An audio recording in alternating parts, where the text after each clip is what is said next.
உமக்கு மேல் ஒருவரும் இல்லையே, எல்லோருக்கும் மேலாக உயர்ந்தவர், உமக்கு மேல் ஒருவரும் இல்லையே.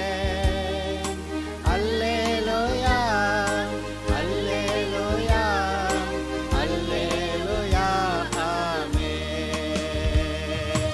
அல்லேலூயா அல்லேலூயா அல்லேலூயா ஆமென். ஒருவரால் சிருஷ்டிக்கப்படாமலே தாமாக என்றென்றும் இருப்பவர், ஒருவரால் சிருஷ்டிக்கப்படாமலே தாமாக என்றென்றும் இருப்பவர். கடந்த செய்தியிலே மனிதன் எப்படி சிருஷ்டிக்கப்பட்டான்னு, அதை விட இப்போ உலகம் இருக்கிற இந்த நிலைமையில் மனுஷன் எப்படி வந்தான்ங்கிறத ஒரு மேலோட்டமாக சொல்லியிருந்தேன். இதை சற்று தெளிவாக நாம் அறிந்து கொள்ளும்படியாக பைபிளில் முதல் சில வசனங்களை வாசிக்கிறேன். முதல் 3 அதிகாரத்துக்குள்ளே, அது 4 பக்கத்துக்குள்ளேயே மனிதன் எப்படி சிருஷ்டிக்கப்பட்டான், இப்போ இருக்கிற இந்த உலகம், இந்த இப்படிப்பட்ட உலகத்தில் மனுஷன் எப்படி இப்படி ஒரு பாவியாக, ஆனால் பாவிங்கிற உணர்வு இல்லாமல் எப்படி வாழ்ந்துக்கிட்டு இருக்கிறான். அவனுக்கு படிக்கணும் அல்லது வேலைக்கு போகணும், சம்பாதிக்கணும், நிறையா சம்பாதிக்கணும், பெரிய வீடு வாசலை கட்டணும், நிலம் தோட்டங்காடு வாங்கணும், பெரிய ஆளாக இருக்கணும். அந்த ஒரு நோக்கத்தில் தான் இன்றைக்கி உலக மக்கள் வாழுகிறத நீங்கள் பார்க்குறீங்க. ஆனால் உண்மையாக கடவுளுக்கு பிரியமாக கடவுளை தேடுறவங்க ஏகப்பட்ட பேர் இருக்காங்கங்க. கடவுள் இல்லைன்னு சொல்கிறவங்க ரொம்ப குறைச்சி கடவுளை தேடுறாங்க. ஆனால் எப்படி தேடணுங்கிறத அறியாமல் அவங்க வாழ்கிற பாவத்தில் அப்படியே வாழ்ந்துக்கிட்டே, பாவத்திலே வாழ்ந்துக்கிட்டு கடவுளையும் தேடணுங்கிறாங்க. இது உலகத்தில் ஏகப்பட்ட பேர். ஆனால் ஒவ்வொரு மனிதனுடைய இருதயத்திலும் மனசாட்சின்னு ஒன்று இருக்கிறது. கடவுள் தான் இந்த மனசாட்சியை மனிதனுடைய இருதயத்தில் வச்சிருக்கிறாரு. இந்த மனசாட்சி தான் இவன் கடவுள் முன்னாடி உண்மையாக ஒழுங்காக நல்லா இருக்கிறானா இல்லையா, ஏட்டி போட்டியாக ஏதாவது செஞ்சு தப்பு தண்டா வாழ்க்கையை வாழ்ந்துக்கிட்டு இருக்கிறானா அப்படின்னு இவனுக்கே அறிவிக்கக்கூடிய ஒரு மனசாட்சியாக ஒவ்வொரு மனிதனுடைய இருதயத்திலும் இருக்குது. அதனால் உண்மையாக கடவுளை தேடும்போது இந்த மனசுக்குள்ளேயும் கவனிக்கணும், மனசாட்சியை சரி பண்ணணும். ஆனால் ஏற்கனவே செஞ்ச தப்பு காரியங்களை இல்லைன்னு ஆக்க முடியாது.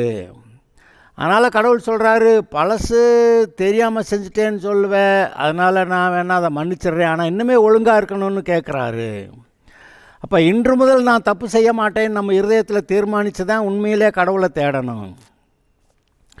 இல்லை நான் பாவத்தையும் செஞ்சுக்கிட்டு கடவுளையும் தேடுறேன்னா நமக்கு கடவுள் தென்படுவாரா இல்லை வேறு பொல்லாத தீய ஆவிகள் நம்முடைய முன்னாடி வருதாங்கிறத அதை கவனிக்கணும்ல. இன்றைக்கி அநேக தீய ஆவிகளெல்லாம் மந்திரவாதிகள் கையில் எடுத்து வச்சுக்கிட்டு, நான் உங்களுக்கு இதுக்காக மந்திரம் போட்டுறேன், அதுக்காக மந்திரம் போட்டுறேன் அப்படியெல்லாம் சொல்லி குடும்பங்களை கெடுக்கிறதையும் நீங்கள் பார்க்க தானே செய்கிறீங்க. மந்திரவாதிகளால் நல்ல காரியங்கள் செய்ய முடியாது, கெடுக்க தான் முடியும். பில்லி சூனியம் ஏவல்கள் அப்படி தான் ஏதாவது செய்ய முடியுது. நான் அந்த பொண்ணு மாப்பிள்ளை அந்த பொண்ணு வீட்டில் ஒத்துக்கிற மாட்டேங்கிறாங்களே, அதை வசியம் பண்ணிடுறேன், கல்யாணம் பண்ண வச்சிடலாம் அப்படின்னு சொல்கிறான் அந்த மந்திரவாதி. அப்படி இவங்களுக்கும் புத்தி கெட்டு போய் மறுபடியும் வேண்டான்னு சொன்ன கல்யாணத்தை இவங்க செய்கிறேன்னு போவாங்க. பின்னாடி வாழ்க்கை நல்லா இல்லாமல் இருக்கிறதெல்லாம் நீங்கள் நம்மளால் பார்க்கலையா நீங்கள்? அதனால் நம்முடைய மனசாட்சி ஏதோ நாமளாக உண்டாக்கிக்கிட்டதில்லை, கடவுள் நமக்குள்ள உள்ளுக்க வச்சுருக்கிறது. இந்த கடவுள் ஒரு மீட்டர் மாதிரி, இந்த மனசாட்சி ஒரு மீட்டர் மாதிரி, நல்லதா கெட்டதா, இது எவ்வளோ நல்லது எவ்வளோ கெட்டது, இது எவ்வளோ மோசமானது எல்லாத்தையும் காட்ட தான் செய்யுது. ஆனால் நம்முடைய மனசாட்சிக்குள்ளே நல்லா ஒழுங்கான நல்ல காரியத்தை செய்யும்போது ஏதோ பச்சை லைட்டு போட்ட மாதிரி நமக்கு தெரியுது. ஏதாவது தப்பான காரியத்தை செய்ய போகிற மனசுக்குள்ளே சிவப்பு லைட்டு போட்ட மாதிரி தெரியுது. அப்படிப்பட்ட உணர்வுகள் உண்டாகின்றன. அதனால் நம்முடைய மனசாட்சிக்குள்ளேயே இந்த உணர்வுகள் மூலமாக ஏதோ கடவுள் பேசிக்கிட்டே இருக்கிறார்ல. இதை கொஞ்சம் கவனித்தா கடவுளே பார்த்துடலாம். இருதயத்தில் சுத்தமுள்ளவர்கள் பாக்கியவான்கள், அவர்கள் தேவனை தரிசிப்பார்கள், பார்ப்பாங்க அப்படின்னு பைபிள் சொல்லுது. சொன்னது இந்த மனுஷன் அந்த மனுஷனில் இயேசுநாதரே சொல்லியிருக்கிறார். இருதயத்தில் சுத்தமுள்ளவர்கள் பாக்கியவான்கள், அவர்கள் தேவனை தரிசிப்பார்கள் அப்படி சொல்லியிருக்கிறாரு. கடவுளை பார்க்க முடியாதுன்னே சொல்லி இன்றைக்கி உலகத்தில் கடவுளை பார்க்க முடியாதுன்னு முடிச்சுவிட்டாங்க. ஆனால் பலவிதமான கடவுள்களை கும்பிட்ற வழக்கம் வந்துருச்சு பார்த்திங்களா. எதோ ஒன்று கும்பிடு அப்படின்ற அளவுக்கு போயிட்டாங்க. எங்கள் அப்பா அம்மா அந்த தெய்வத்தை கும்பிட்டாங்க, நானும் அந்த தெய்வத்தை கும்பிட்றேன். எங்கள் அப்பா அந்த மதத்தில் இருந்தாங்க, நானும் அந்த மதத்தில் இருக்கிறேன். எங்கள் வழக்கம் இந்த தெய்வத்தை வணங்குறது தான் குல தெய்வம் அப்படியெல்லாம் சொல்லி வணங்குறதெல்லாம் வழக்கம். அப்படிலாம் இப்படி தான் மக்கள் இருக்காங்களே ஒழிய நிஜமாக கடவுள் யார்? நம்முடைய உள்ளத்துக்குள்ளே இருந்து பேசி வழிநடத்தக்கூடிய கடவுள் யார் அப்படி கேட்க மாட்டேங்கிறாங்க. ஆனால் அதெல்லாம் சொல்கிறதுக்கு தான் இப்போ நான் அதை பேசிக்கிட்டு இருக்கிறேன். கடந்த செய்தியில் கடவுள் எப்படி மனுஷனை உண்டாக்குனார், எப்படி அவருடைய சாயலில் அவருடைய ரூபத்தில் கடவுள் மாதிரியே அவருடைய ஆவியை நமக்குள்ளே தந்து உண்டாக்குனார். என்ன கடவுள் ஆவியாக இருக்கிறாரு, நம்மளை ஒரு சரீரத்துக்குள்ளே வச்சுருக்கிறாரு, அவ்வளோதான் வித்தியாசம். மற்றபடி அந்த கடவுள் மாதிரியே நல்லா வாழ்கிறதுக்கான கிருபை கொடுத்துருந்தாரு. அவன் உண்டாக்கப்பட்ட போது மரிக்கிறதுக்காக உண்டாக்கப்படலை. ஆனால் இவன் பாவம் செஞ்ச பிறகு மரணமும் வந்துருச்சு. மனசும் கெட்டு போச்சு, மரணமும் வந்துருச்சு. எப்படி? மனசும் கெட்டு போச்சு, மரணமும் வந்துருச்சு. பாவம் செஞ்ச ஒருபாடு அதிகமாக பாவம் செய்யணுங்கிற ஆசை தான் வந்திருக்கு. உண்மையா இல்லையா? கவனிங்க. ஒருத்தன் பாவியான பிறகு அதிகமாக பாவம் செய்யணுங்கிற ஆசை தான் வருது. அதாவது ஒரு பாவம் செய்கிறப்போ ஒரு இன்பம், அப்புறம் அது இன்னும் கொஞ்சம், அப்புறம் இன்னும் கொஞ்சம் அப்படின்னு போய் அதிகமான பாவத்துக்குள்ளே போயிடுறாங்க. இப்போ தண்ணி போட்டவன் ஒரு நாள் தண்ணி போட்டார், நல்லா இருந்துச்சியா, சரி, அப்புறம் இன்னும் கொஞ்சம் போடு அப்படின்னு, அப்புறம் இன்னும் கொஞ்சம் போடுன்னு கடைசிக்கு குடியாரன் ஆயிடுறான்ல. அப்போ ஒரு தப்பு செஞ்சவொன்னே அதோட நிறுத்துறானான்னா இல்லை. அப்போ அதிகமாக தப்பு செஞ்சு அதிகமாக பாவம் செஞ்சு வாழ்க்கையை கெடுக்கக்கூடிய இந்த தண்ணி ஓடுறத ஒரு எடுத்துக்காட்டுக்கு தான் சொன்னேன். திருட போனால் அதிகமாக திருடுறதுக்கு, அங்கிட்டு கொள்ளையடித்தா அதிகமாக கொள்ளையடிக்கிறதுக்கு, அப்புறம் ஊழல் பண்ணால் அதிகமாக ஊழல் பண்ணுறதுக்கு, இப்படி அதிகமாக எந்த ஒரு பாவ காரியத்தை எடுத்தாலும் அதிகமாக பாவம் செஞ்சு அதிகமாக அதில் இருக்க இன்பத்தை காண்றேன்னு சொல்லி சாராயத்தை அதிகமாக போட்டோம்னா தான் சுய நினைவு இல்லாமல் எங்கேயாவது சாக்கடையில் கூட விழுந்து கிடப்பான். அப்போ அதிகமாக பாவம் செய்கிற போது ஒரு விதமான சாக்கடையிலே அவர்கள் விழுகிறார்கள். இதெல்லாம் நம்ம நினச்சி பார்க்க வேண்டாமா? நாம் இப்போ நம்ம நிதானித்தா இப்போவே நம்மளை சரி பண்ணிடலாம். நம்ம இருதயத்துக்குள்ளே மனசாட்சின்னு ஒன்று கடவுள் வச்சுருக்கிறாரு. மனசாட்சி இல்லாத ஒரு மனுஷனை நீங்கள் உலகெல்லாம் தேடி கண்டுபிடிக்க பார்க்குறேன், எங்கேயும் கிடையாது. பைத்தியக்காரன்னு தான் சுய நினைவு இல்லாமல் இருந்தாதான். அந்த பைத்தியமே எப்படி வருது? இவன் வம்புக்கு அதிகமான பாவத்துக்கு அதிகமான தீய ஆவிகளுக்கு தன்னை ஒப்பு கொடுக்குறப்ப தான் அந்த ஆவி இவனை டேக் ஓவர் பண்ணிடுது. அப்போ இவனுடைய சுய புத்தி இல்லாமல் வேறு ஒரு ஆளோடைய புத்தி மாதிரி அங்கே வேலை செய்ய ஆரம்பிச்சிருது. அப்போ ஒரு கெட்ட ஆவியே இவர்களை ஆட்கொள்ள ஆரம்பிச்சிருது. பைத்தியம்னு சொல்லிடுறாங்க முடிவில். அப்போ இப்படியெல்லாம் எங்கே வருது? ஏன் இதெல்லாம் நம்ம அனுமதிக்கணும்? இப்போ நம்ம கடவுள் நம்மளை உண்டாக்குனது மாதிரி மறுபடியும் நம்ம ஆகக்கூடாதா? ஏதோ நம்ம ஆதி தகப்பன் பாவம் செஞ்சு விட்டேன், கடவுளோட சைட்லேருந்து பிசாசு சைடுக்கு போயிட்டேன். இப்போ நம்ம பிசாசோட சைட்லேருந்து கடவுள் பக்கம் வந்துடலாம். அதை எப்படி செய்கிறது? இனிமேல் தப்பு பண்ண மாட்டேன்னு முதல்ல தீர்மானிக்கிறது. அதை பைபிள் சொல்லுது, மனம் திரும்பு அப்படி சொல்லுது. இப்போ பாவத்தில் போய்கிட்டே இருக்கிற, அதிகமாக பாவத்தில் போய்கிட்டு இருக்கிற நீ, அதிகமாக பாவத்தில் போக போக அந்த பாவத்தில் உன் இருதயம் கடினப்படுது. அந்த கடின இருதயம் உள்ளவர்களா அதான் சரி அப்படின்னு ஏதாவது சண்டை மூட்டி விடுற ஆளுங்க இருக்காங்கல்ல, தானா யார்கிட்டயாவது சண்டை மூட்டி விடணும், அப்போ தான் இவனுக்கு நிம்மதி. அப்போ சண்டை மூட்டி விடுறது, பெரிய பெரிய அளவில் சண்டை மூட்டி விடுறது, எல்லாத்தையும் சண்டை மூட்டி விட்டு வேடிக்கை பார்க்குறது, இப்படி கொஞ்சம் பேர் இருக்க தானே செய்கிறாங்க. இது மாதிரி இந்த தீய ஆவிகள் நமக்குள்ளே உள்ளே இருந்துக்கிட்டு இதை அதை செய்யன்னு ஏவி விட்டு தப்பு தண்டா செய்ய விட்டு நம்மளுடைய சமாதானத்தை கெடுத்துறது, குடும்பத்தை கெடுத்துறது, சமுதாயத்தில் நம்ம பேரை கெடுத்துறது, குடியாரன் ஆக்கிப்படுது, சண்டைக்காரன் ஆக்கிப்படுது, கெட்ட வார்த்தை பேசுகிறவன் ஆக்கிப்படுது, சமுதாயத்தில் நம்மளுடைய பேரை கெடுத்துறது, அப்புறம் இந்த குடும்பங்க அவன் ரொம்ப கேவலமானவங்க அப்படி சொல்கிற மாதிரி ஆக்கிறது. அப்புறம் இன்னாரா நல்ல மனுஷங்கன்னு சொல்லுவாங்கங்க, ஆனால் உள்ளே ரொம்ப பொல்லாதவங்க. அப்புறம் அவனா எல்லாம் கொள்ளையடிச்சு சேர்த்தாங்க, அப்படி காசு சேர்த்துருக்கான், தானாக உழைச்சா சம்பாரித்தான் பாருங்க, இவ்வளோ காலத்துக்குள்ளே இப்படி காசு சேர்த்துருக்கான்னா எப்படி வந்திருக்கான் அப்படின்னு சொல்லி அப்படி சொல்கிறவங்களும் இருக்க தான் செய்கிறாங்க. ஆனாலும் செஞ்சுருக்காங்கல்ல. உண்மையாக உழைச்சி செஞ்சால், உழைச்சி சம்பாதிச்சு பழைச்சா திடீர்னு பல லட்சம் கோடிகள் சம்பாதிச்சிட முடியுமா? முடியாதுல்ல. ஆனால் கடவுள் என்ன செஞ்சுருக்கிறாரு, நீ வேலை செய்ய, நீ சம்பாதிக்கலாம், நீ சாப்பிடலாம், குடும்பத்தை நல்லா நடத்தலாம். நல்லா குடும்பத்தை நடத்துறதுக்கு பிள்ளைக்குட்டியெல்லாம் கவனித்து வளர்த்து விட, அதுக்கு ஒரு வீட்டை கட்டி கொடுக்க, இந்த அளவுக்கு நீ சம்பாதிக்கலாம், சம்பாதிக்க முடியும்னு கடவுள் அவ்வளோ ஏற்படுத்தி இருக்கிறாரு.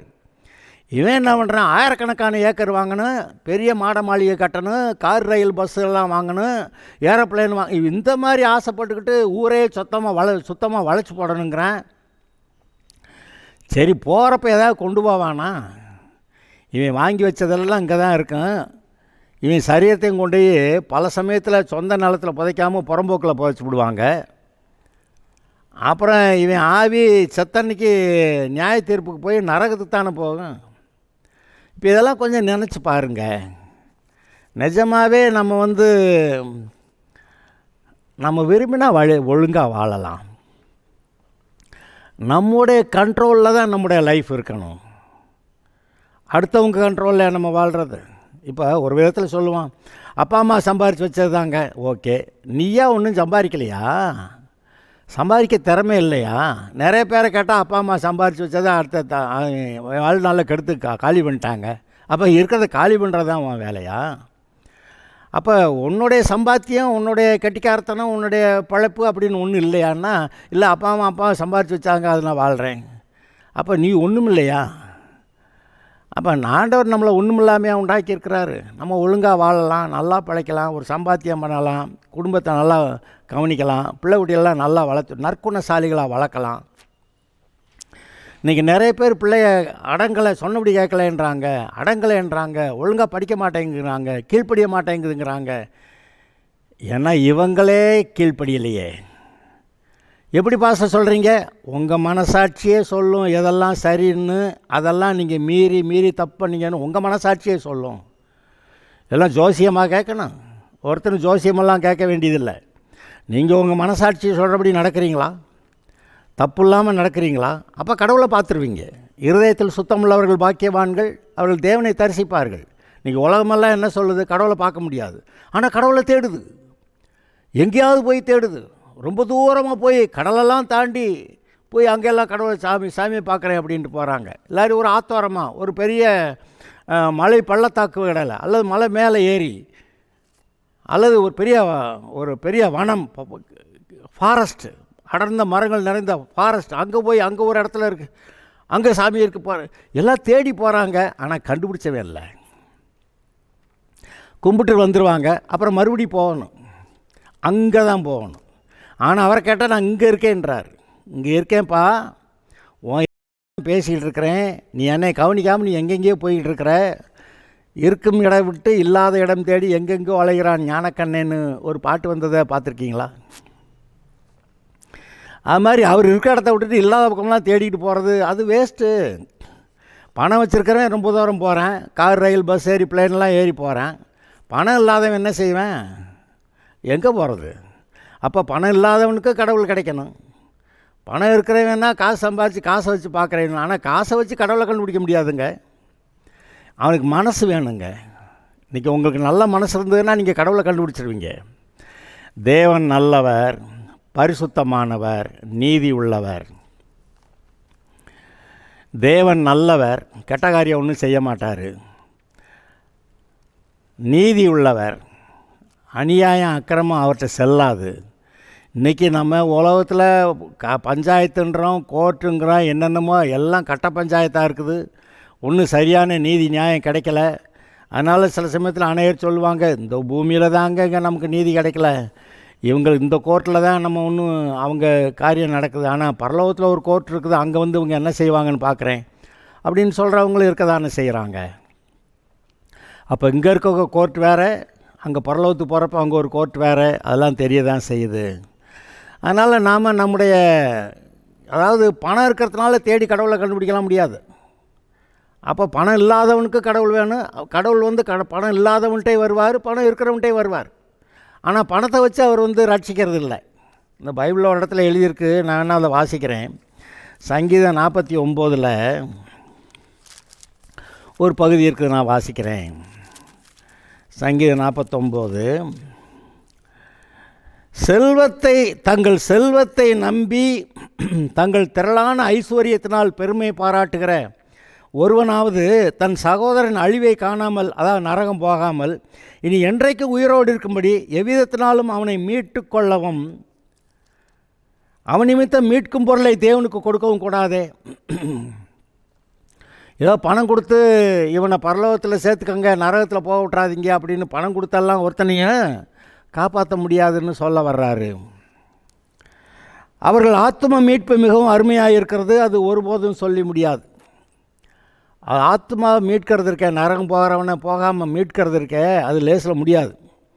ஞானிகளும் மரித்து அஞ்ஞானிகளும் நிர்மூடரும் ஏகமாய் அழிந்து தங்கள் ஆஸ்தியை மற்றவர்களுக்கு வைத்து போகிறதை காண்கிறான்.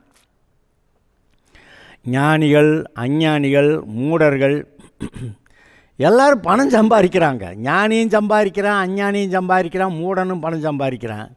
ஆனால் எல்லாத்தையும் இன்னொருத்தன்ட்ட விட்டுட்டு இவங்க போயிடுறாங்க. ஆயிரக்கணக்கான பவுனு சேர்த்து வச்சுருக்கேன்றவங்க எல்லாத்தையும் இங்கே தான் வச்சுட்டு போகணும். ஆயிரக்கணக்கான ஏக்கர் வாங்கியிருக்கேங்கிறவங்க இங்கே தான் விட்டுட்டு போகணும். நான் பெரிய மாட மாளிகை கோபுரங்கள்லாம் கட்டியிருக்கேன், நல்லா சூப்பராக மாடான வீடு கட்டியிருக்கேன், எல்லா வசதிகளோடு கட்டியிருக்கேன், மாடிக்கு போகிறதுக்கு லிஃப்ட் போட்டிருக்கிறேன். எங்கள் வீட்டிலலாம் ரூம்லலாம் பார்த்திங்கன்னா அங்கே நல்ல பெட்டு போட்டிருக்கிறேன், நல்ல ஏசி போட்டிருக்கேன். சமயத்தில் மறிக்கிறப்ப புறம்போக்கில் கொண்டு போய் போச்சிருவாங்க. எல்லாத்தையும் இங்கே தாங்க விட்டுட்டு போகணும். நான் ரொம்ப படிச்சுட்டேன், டபுள் டிகிரி வச்சுருக்கேன், எம்ஏ வச்சுருக்கேன், அப்படி இப்போ என்ன பிஹெச்டி பட்டம் வாங்கியிருக்கேன். பரலோகத்துக்கு போகிறதுக்கு இதெல்லாம் உதவாது. இங்கே போய் வேலை பார்த்து சம்பாதிக்கிறதுக்கு உதவும், பரலோகத்துக்கு போகிறதுக்கு உதவி செய்யாது. நான் ஊரில் பெரிய ஆள், ஊரே என் கண்ட்ரோலில் இருக்குதுங்க. நீங்கள் போகிறப்ப இந்த ஊர் கண்ட்ரோல்லாம் உங்களை ஒன்றும் உதவி செய்யாது. அந்த போகிற பாதாளத்துக்கு எல்லோரும் போனாங்களே, அங்கே போகிற மாதிரி ஆயிரும். இந்த தேசத்துக்கே நான் தாங்க அதிபதி, ஒரு தேசத்துக்கு அதிபதி, அதனால் பரலோகத்துக்கு விட்டுறலாம் அப்படின்னு கடவுள் சொல்கிறாரா? இல்லை, இருதயம் சரியாக இருந்தால் தான் விடுவார்.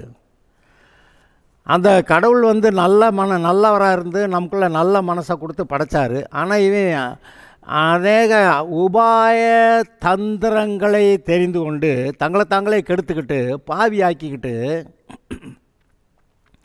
ஒரு விதத்தில் ஒரு நிம்மதியே இல்லாமல் பணம் சேர்த்தா அதில் இருக்க ஒரு சந்தோஷம், ஊரில் இருக்கிற ஊர் உலகத்தெல்லாம் ஆண்டாக்க அதில் ஒரு சந்தோஷம், அப்புறம் பத்தாவதுக்கு நல்லா சாப்பிட்டு அதில் ஒரு சந்தோஷம், அப்புறம் நல்லா மியூசிக்கெல்லாம் கேட்டு அதில் ஒரு சந்தோஷம், அப்புறம் எல்லாம் சினிமாக்கள்லாம் பார்த்து அதில் ஒரு சந்தோஷம், எங்கள் கட்சி ஜெயிக்கிற கட்சியாக இருக்கணும் அது பார்த்து ஒரு சந்தோஷம், கிரிக்கெட் விளையாண்டா ஜெயிக்கிற கட்சியில் இருந்தால் ஒரு சந்தோஷம். ஏய்யா, இதுவா சந்தோஷம்? உள்ள கடவுளோட கூட இருக்கிறதுனால எல்லாம் ஒரு சமாதான சந்தோஷம் வரணும், அதுதானே சரி. இப்போ எல்லாம் எதுக்கு சொல்லிக்கிட்டு இருக்கிறேன்? நீங்கள் எதெல்லாம் சம்பாரித்து வச்சாலும் அந்த கடைசி நாளில் இதெல்லாம் பிரயோஜனப்படாது, இதெல்லாம் நம்ம கூட வராது, நம்ம எதுவும் கொண்டுட்டு போக முடியாது. அதனால் சம்பாதிக்கிறதுல நிதானமாக இருப்போம், அளவோடு சம்பாதிப்போம், நம்ம நல்லா இருக்கணும். ஒருவேளை மற்றவங்களுக்கெல்லாம் கொடுக்கறதுக்கு உதவிக்கு செய்கிறதுக்கு அளவுக்கு வச்சுருக்கலாம். நம்ம ஒழுங்காக இருக்கணும், கடவுளுடைய பிள்ளையாக இருக்கணும், குற்ற மனசாட்சி இல்லாமல் வாழணும், நல்லவங்களாக வாழணும், 4 பேருக்கு உதவி செய்கிறவங்களாக இருக்கணும், கடவுளுக்கு பிரியமானவங்கன்னு பேர் வாங்கணும். முடிகிறப்ப பரலோகத்துக்கு போகணுங்க, கடவுள்கிட்ட போகணுங்க. மற்றபடி வாழ்க்கையெல்லாம் வீணானது, வேஸ்ட் அப்படியெல்லாம் நமக்கு தெரியுது. இப்போது நான் சொல்கிறேன், நீங்கள் நிதானித்து பாருங்கள். இப்போ இருக்கிற நிலைமையில் நீங்கள் பரலோகம் போவீங்களா அப்படின்னு கேட்டால் சிலர் பரலோகம் அதெல்லாம் முடியாதுங்க, நரகம்தான் அப்படி சொல்கிற ஆளுகள் இருக்காங்க. அதெல்லாம் முடியாதுங்க, நாங்கள்லாம் உத்தரிக்க தான் போகிறோம் அப்படின்னு சொல்கிறவங்க இருக்காங்க. அதெல்லாம் இல்லைங்க, கல்லறையோடு எல்லாம் முடிஞ்சிருச்சுங்க அப்படின்றவங்க இருக்காங்க. ஆனால் உண்மை என்ன? இந்த சரீரம் மட்டும்தான் சாகும், இந்த மனசு, இந்த ஆவி ஆத்மாவுக்கு சாவு இல்லையே. அது இட்டர்னல், சாகவே முடியாது. ஏன்னா கடவுள் சாக முடியாதவர், சாகாதவர். அவருடைய ஆவியை நமக்குள்ளே வச்சார். அப்போனா நமக்கு சாவு கிடையாது. இப்போ சரீரம் சாகுதுன்றான், ஆனால் உள்ள ஆவி சாகலையே. அது நியாய தீர்ப்புக்காக போய் நிற்கிறது. அப்புறம் கடவுளுடைய பிள்ளையாக வாழ்ந்திருந்தால் பரலோகம், கடவுள் இல்லாமல் பாவத்திலே வாழ்ந்திருந்தால் நரகம். அந்த பிசாசு ஜனங்களை கெடுத்து நாசமாக்கிட்டு இருக்கிறான். எல்லா பொல்லாத உபாய தந்திரங்களையும் அந்த பிசாசு தான் ஜனங்களுக்கு சொல்லி கொடுக்குறான். அந்த மாதிரி பாவம் செய்கிறது ஜனங்களுக்கு இஷ்டமாக இருக்குது. அடுத்தவனை ஏமாத்துறது, அவன் போகிற இடத்துக்கு நம்ம போய் அந்த இடத்துல அந்த நாற்காலியில் நம்ம உட்காரணுங்கிறது, அதுக்கு ஏதாவது அவனுக்கு விரோதமாக பில்லி சூனியமெல்லாம் செய்கிறது, அவனை காலி பண்ணிவிட்டு நம்ம தான் இருக்கணுங்கிறது. அப்புறம் நமக்கு பின்னாடி இன்னொருத்தன் வருவானே, அவன் நமக்கு விரோதமாக பில்லி சூனியம் செய்கிறான்ல.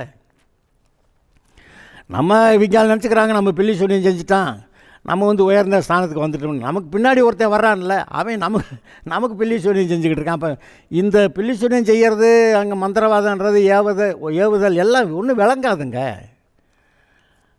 அப்போ நம்ம ஒருத்தனை கெடுத்தோம்னா நம்மளை 4 பேர் கெடுக்க வர்றேன், நம்ம ஒருத்தனை ஏமாத்தினா நம்மளை ஏமாத்துகிற ஒருத்தன், நம்மளோட கெட்டிக்காரன் ஒருத்தன் வர்றான்ல. அப்போ இதெல்லாவற்றுக்கும் நம்ம தப்பி மிஞ்சி நல்லா இருக்கணும்னா சுத்த இருதயத்தோட கடவுளுக்கு பிரியமா நம்ம வாழ்கிறத காட்டில் வேறு ஒன்றும் கிடையாது. அப்படின்னா கொள்ளையடிக்க முடியாது, கொள்ளையடித்தா தான் வாழ முடியாதுன்னு சொல்ல வர்றோம். பொய் சொன்னால் வாழ முடியாதுன்னு சொல்ல வர்றோம். இன்றைக்கி என்ன ஜனங்கள் எப்படி ஆகிட்டாங்க, பொய் சொல்லாமல் பிழைக்க முடியுங்களா அப்படிங்கிற அளவுக்கு வந்துட்டாங்க. இப்போ நான் சொல்கிறேன், நீ பொய்யா சொல்லிக்கிட்டு இருந்த, அப்போ பிழைச்சிக்கிட்டு இருக்கியா? சாகரே இல்லை, நரகமும் போகிறே இல்லை. அதனால் நிதானிக்கணும்னு சொல்ல வர்றோம். நீங்கள் உங்களை நிதானித்து பாருங்கள். நீங்கள் உங்களை நிதானித்து பார்த்தீங்கன்னா சரியான வழியை கண்டுபிடிச்சிடுவீங்க. உள்ள மனசாட்சியில் இது சரி, இது தவறு, இது நல்லது, இது கெட்டது, இதை நம்பலாம், இதை நம்பக்கூடாது, எல்லாமே உங்களுடைய இருதயத்தில் தெரியத்தானே செய்யுது. இந்த மனசாட்சியை நமக்குள்ளே வச்சவர் ஒருத்தர் இருக்கிறார்ல, அவர் என்கிட்ட வா அப்படின்னு சொல்கிறாரு. உள்ளுணர்வு, மனசாட்சி சொல்கிறத காட்டிலும் உள்ளுணர்வு, இப்படி என்னவும் வரப்போகுதுன்னு சொல்கிறான், அப்படி வந்துடுது. அந்த உள்ளுணர்வையும் நமக்குள்ளே வச்சது கடவுள் தானே. அதையெல்லாமே இப்போ எல்லா மனிதர்களுக்குள்ளேயும் ஒரு திருப்தி இல்லாத நிலைமை. இவன் கடவுளோட இருந்தாலும், கடவுளோட கூட இருந்தப்போ அவனுக்கு நல்லா சமாதானமாக திருப்தியாக எல்லாம் நல்லா இருந்துச்சு. அந்த ஒரு பாவம் செஞ்சு தொலைச்சவுடனே கடவுளை விட்டு பிரிஞ்சு வந்துட்டான். இப்போ கடவுளோடு இருந்த ஆளுக்கு இப்போ கடவுள் இல்லைன்னா திருப்தியே இல்லை. ஏன் இப்போ இந்த உலகத்தில் இருக்க எல்லா மனுஷனும் கடவுளை தேடி அங்கே இங்கே போகிறான்? இவன் தனியாக வாழ்கிறப்ப திருப்தியே கிடையாது. தன்னை உண்டாக்குனா கடவுள்கிட்ட போனால் தான் அவனுக்கு திருப்தி. அப்போ கடவுளை தேடுறேன்னு இவன் எங்கெங்கே போய் தேடிக்கிட்டு இருக்கிறான். அதாவது மலைகளெல்லாம் தாண்டி, பள்ளத்தாக்குகளை தாண்டி, கடல்களை தாண்டி, ஆறுகளை தாண்டி, இந்த நாட்டுக்கு போய் எங்கெல்லாம் போய் கடவுளை தேடிக்கிட்டு இருக்கான். ஆனால் அவர் இங்கே இருக்கிறார். அதாவது பைபிளில் ஒரு வரி இருக்குது, தடவியாயிலும் கண்டுபிடிக்க. குருடன் கண்ணு தெரியாது, அப்போ அவனுக்கு கடவுள் வேணுமே. தடவியாயிலும் கண்டுபிடிக்கத்தக்கதாக அவர் நம்ம ஒருவருக்கும் தூரமானவர் அல்லவே. அப்போ தடவியாவது கண்டுபிடிக்கிற அளவுக்கு கிட்டத்தில் இருக்கிறாராம்.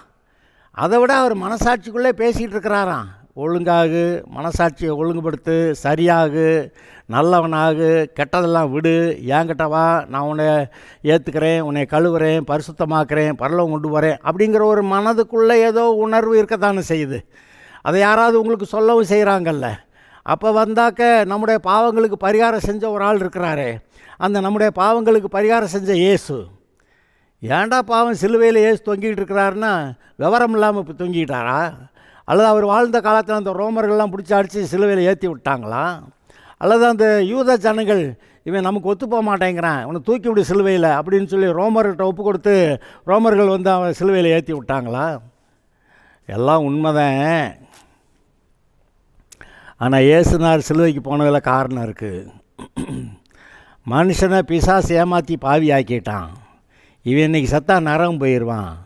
ஆனால் இவன் நரகம் போகிறது எனக்கு பிடிக்கலை, இவனுடைய பாவத்துக்கு நான் பரிகாரம் செய்கிறேன்னு சொல்லி தேவன் ஒரு மனுஷனாக பூமியில் வந்து பாவமே செய்யாத ஒருத்தர் நம்முடைய பாவங்களெல்லாம் ஏற்றுக்கிட்டு சிலுவையில் உன் பாவத்துக்கான தண்டனை நான் ஏற்றுக்கிறேன்னு அங்கே ஜீவனை கொடுத்தார். பாவத்தின் சம்பளம் மரணம். இன்றைக்கி பாவம் செஞ்சது நம்ம, ஆனால் நம்முடைய சார்பாக ஒருத்தர் வந்து உன் தண்டனையை நான் ஏற்றுக்கிறேன்னு சிலுவையில் அந்த தண்டனையை ஏற்றுக்கிட்டார். இன்றைக்கி பெற்றோர்கள் இருக்கிறாங்க, பிள்ளைங்க ஏதோ தப்பு பண்ணி எங்கேயோ மாட்டிக்கிட்டாங்க, எவ்வளோ காசு கொடுத்துனாலும் பிள்ளைய மீட்பாங்க. பல சமயத்தில் நான் செத்தா பரவாயில்ல பிள்ளையை காப்பாற்றணும்னு பெற்றோர் போவாங்க. இந்த மனசெல்லாம் சும்மா தானாக வரல. நம்மை உண்டாக்கின கடவுள், நம்மை உண்டாக்கின தேவன், நம்ம செத்தாலும் பரவாயில்ல பிள்ளையை காப்பாற்றணும்னு தேவன் தம்முடைய ஒரே பேரான குமாரனை மனுஷனாக பூமியில் அனுப்பி நம்முடைய பாவங்களுக்காக சிலுவையில் பரிகாரம் பண்ணாரே. அதெல்லாம் நினச்சி தான் பாருங்கள். அவரெல்லாம் செஞ்சு முடிச்சுட்டு நீ என்கிட்ட வருவியா அப்படி காத்துக்கிட்டு இருக்கிறாரு.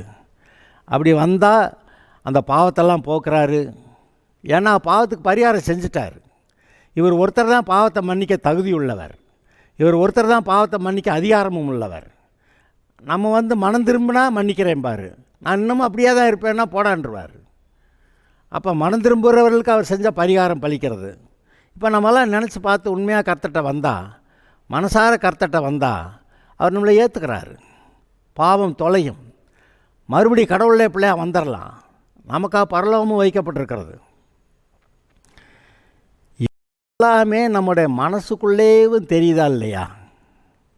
நம்முடைய மனசுக்குள்ளேயே இப்போ நான் பேசுகிற எல்லாமே உங்கள் மனசு ஆமாம் இதுதான் கரெக்டு அப்படின்னு உங்கள் மனசே சொல்லுதா இல்லையா?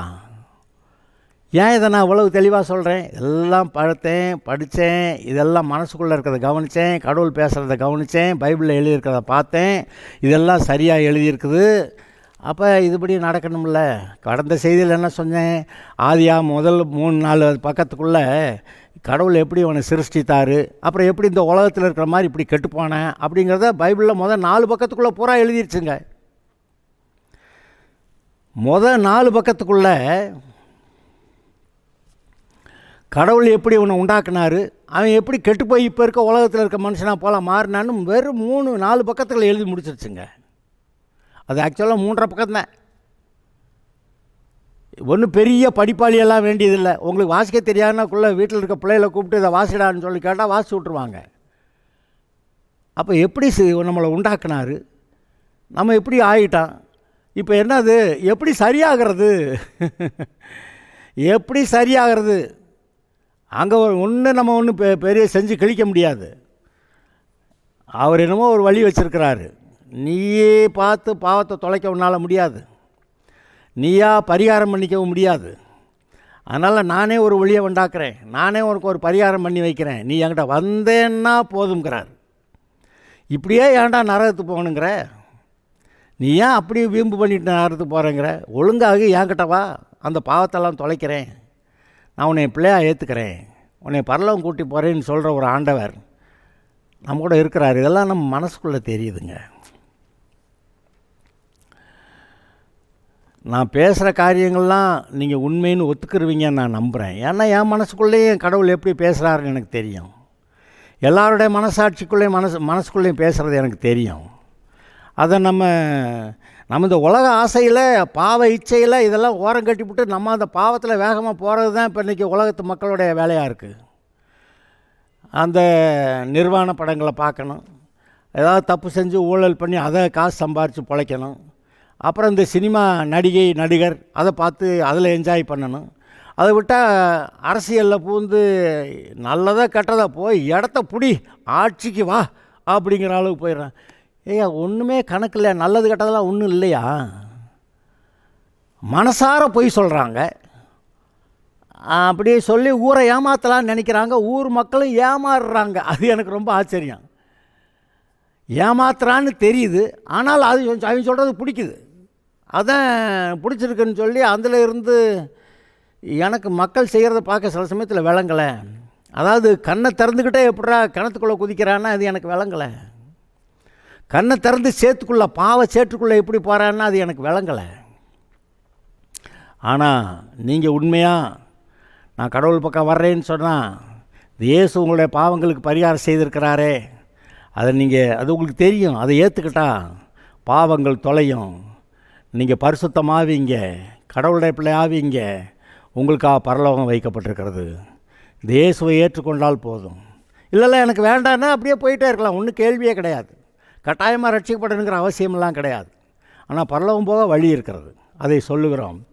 நீங்கள் ஏற்றுக்கொள்ளுங்கள், பரலோகத்துக்கு வரலாம், கடவுளுடைய பிள்ளையாக ஆசீர்வாதம் பெற்று நல்ல வாழ்க்கையை வாழலாம். Okay, God bless you.